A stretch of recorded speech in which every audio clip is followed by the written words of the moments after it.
Thank you, everyone, so much.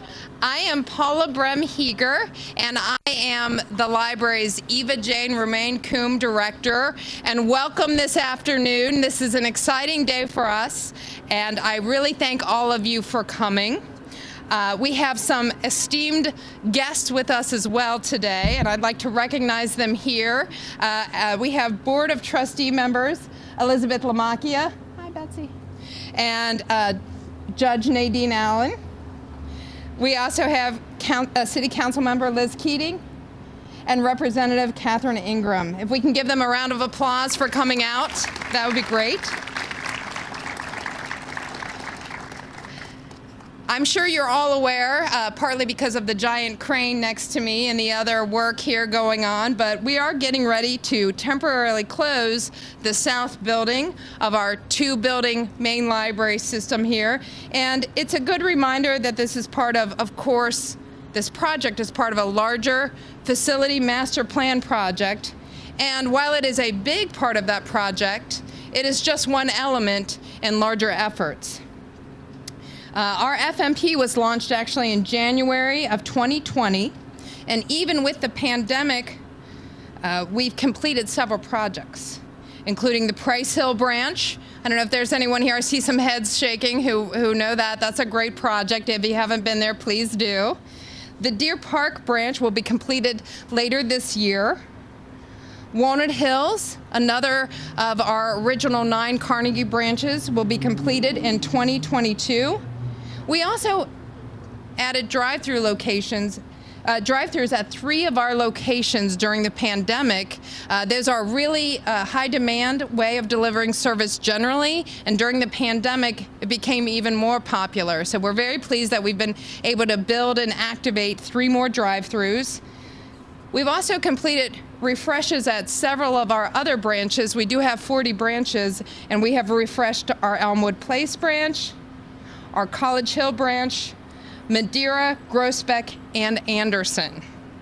We also have done some maintenance. If you've been at any of our earlier talks and our engagements, you know that we have a great system with a lot of facilities in need of improvement, and the average age of a building since it had been renovated or built is over 40 years. So obviously maintenance is a big part of what we're doing, and we had large maintenance projects completed at North Central as well as the North Side branch. We have several projects that are in the planning phase. The Avondale, Corryville, Green Township, Madisonville, Pleasant Ridge, and West End branches as well. And that's okay. Oh, you can leave it, Liz. I got a case on that phone. I want to make sure I've recognized all of our elected officials who might be here. Did I miss anyone? Okay, without further ado then, I'm going to introduce our Board of Trustee Secretary this year, who is Honorable Judge Allen. And as Judge Allen comes up to make a couple of remarks, I do want to also, again, congratulate her. Earlier today, she was honored with the Season Good Award at the Talbot House Luncheon for outstanding public service, and that is true. Come on up. Thank you, Paula. It's such a pleasure to work with Paula because she's so upbeat and she makes everything fun, and she cracks a lot of jokes on public elevators, you know, and turns around and just makes a scene. But we did that together. Good afternoon, everyone, and really thanks for coming. Paula, if you don't mind, I'm having a memory of my experience as a little girl going to the public library. And I look back and I was only like 9 or 8 years old, and my little sister was only 6 or 7, and we would walk about 1.5 miles to go to the library in Columbus, and it was just so exciting to go to the library, and we couldn't wait, and we were just little kids. Back in the day, you know, the Peanuts time, and there were no adults around, it was just the kids doing our thing. And I know many of you have memories that you have of your days at the library and at this wonderful library that we're standing in front of today. So this building was first constructed in the 50s. Yeah, that's about the time when I was hanging out in libraries. And the community needs grew, and an addition was constructed in the 80s. And as more services were needed, the North Building was added in the mid-90s. So wow, that's like 30-some years ago. Now CHPL now boasts one of the largest main libraries in the United States. Okay, we can stop and clap right there. One of the biggest ones in all of the U.S. That's awesome. That's awesome. Somebody loves a library around here.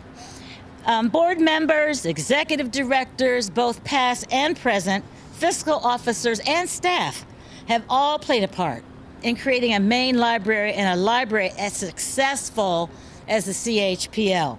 And so let's thank them, and they're all, raise your hand if you're any one of those things. We want to thank you for bringing us where we are today. And so all these additions were about addressing community needs, and this latest round of renovation is no different. You can see from the renderings all around here on display, the leadership, staff, and the architects are creating a more open, more welcoming, and a vibrant space. Imagine, all these bricks are going to be down, and everybody's going to be attracted to the library, and especially connected to the Court Street development. We're just all one big, happy, vibrant community here in Cincinnati. But this is a $24 million investment, and a lot of that is taxpayer dollars, and we hope that we're pleasing the public. We think we are, and we know we are because we asked what they wanted and needed. And we spent a lot of time really listening to our communities. We're not just a board that makes decisions and just thrusts it upon the public.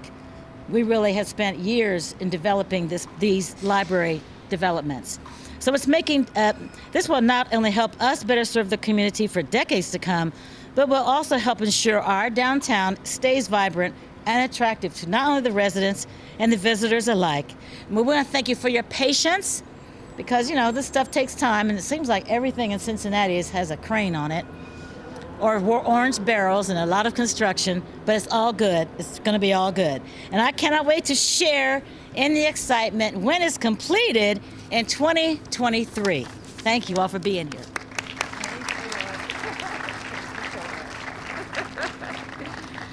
Thank you, Judge Allen. And listening to Judge Allen's comments, I do have to let you know, many of you may know I've talked about it before, but I grew up in Cincinnati, and I often came to the main library in the evenings with my dad, and I can remember that giant card catalog.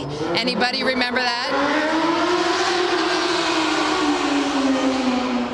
Little support from the community there. Yeah, that was a shout out, exactly. So I can remember coming down and being overwhelmed but helpful when I would ask library staff to assist me in figuring out how to find what I needed in the card catalog. And part of what we're here today to do, of course, is to honor the contributions of the building that we have so needed and used for several decades, from the 50s onto the 80s building. And some of the renderings really demonstrate that we're trying to honor the complete package. The 80s building is one that many of us in the audience know well, but I was talking to a few people who remember the building before the 80s edition, and hopefully you can see in some of the renderings the spirit of that building as well as we move forward. We are really excited also to be moving forward with all that's going on. As Judge Allen mentioned, there's much development going on in Cincinnati, in particular here in the Central Business District. And if you haven't walked down Court Street in the last couple of weeks or months, it is a great new pedestrian area, and we really want to be part of that outdoor plaza civic space that's being created. With this project at Main, we really will be an active participant in the revitalization of downtown and the core meridian backbone of Vine Street as it runs from this river on up to OTR. Getting back to what's fun and unique in our 50s building, hopefully some of you know that that building was honored when it came out and it was opened in the early 50s as a contemporary architecture gem. It was an article in Progressive Architecture that detailed how much then director Carl Witz really used the money he had for some creative and innovative selections, and the building was hailed as unique and forward-thinking for its time. I anticipate bringing forward not only some of the fun and whimsical color schemes and elements from that building, but also keeping true to our being a library that looks at innovation and creativity and future focus. I referenced the crane earlier. We are working on our skylight. We have a beautiful skylight. It adds a lot of light to that atrium area that many of you know well, where the card catalog was once hosted. However, it needed repair and drainage options and updating, so we're excited for that. We also I made a joke with Councilwoman Keating just earlier about, she said, well, what's the great technology elements? And I said, well, the elevators are going to be a lot faster, so we're updating our elevators. We're renovating this first floor. There are elements that you can see in some of our renderings, and we have additional information on our website, but it really will be a revitalized area that will have offerings for people of all ages. We will include things such as community meeting spaces of various sizes, and also the social stair, which is the new staircase that we have featured here. Right now, we have elevators, and when the buildings were built, elevators were all the rage, but we also know that stairs help people move through a building and understand how the building works, and we're really excited that we're going to have these stairs that are both functional and an element of art and design that adds to what the 80s building has achieved. We will have the north and south plazas. If you haven't looked at the north building plaza yet, which is along Vine Street, and that's that outdoor area, the walls are down and you can already feel a more open space. I was talking to Molly, who's our facilities and fiscal officer, and she said, boy, it really makes a difference, and all we've done is remove the walls. It really brings the building forward into the street and is more inviting and invites people into the library. And we do have the large mature trees over there as well that we are working hard to maintain and retain as we move forward with some changes to that plaza area. And the South Plaza area here on Vine Street, which many of you know has the elevated area, we will be bringing that all to street level and really enhancing the ability to people see the inside of the library and have a more open, inclusive environment for people to understand and feel welcome into the area on that part of Vine Street as well.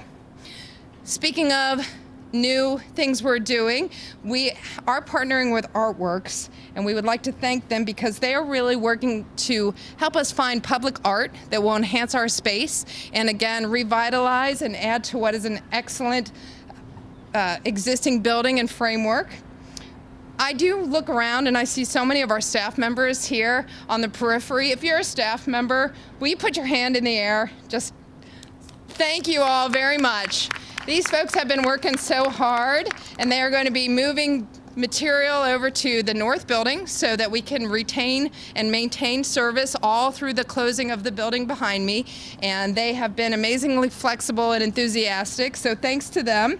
And thank you to the community, all of you, for supporting our levy in 2018. That's really helping to fund this project. I also know that some of our planning and design partners are here. Thank you to, if you're in the audience and you want to raise your hand, Champlin, Group 4, IPM, JS Held, MKSK, and Turner. I know some of you are here. I'm looking at you, so put your hands up. Thank you to them. And of course, we always appreciate the active support of so many of our local and state legislators. And so I do want to turn this over to Councilwoman Keating, who has a proclamation and a few words that she would like to read. Thank you.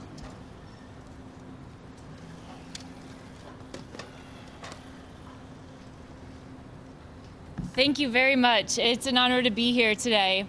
And you know, I'm 37 years old, so I don't always think of myself as too old, but then when I was reflecting about my childhood at the library, today I feel completely ancient.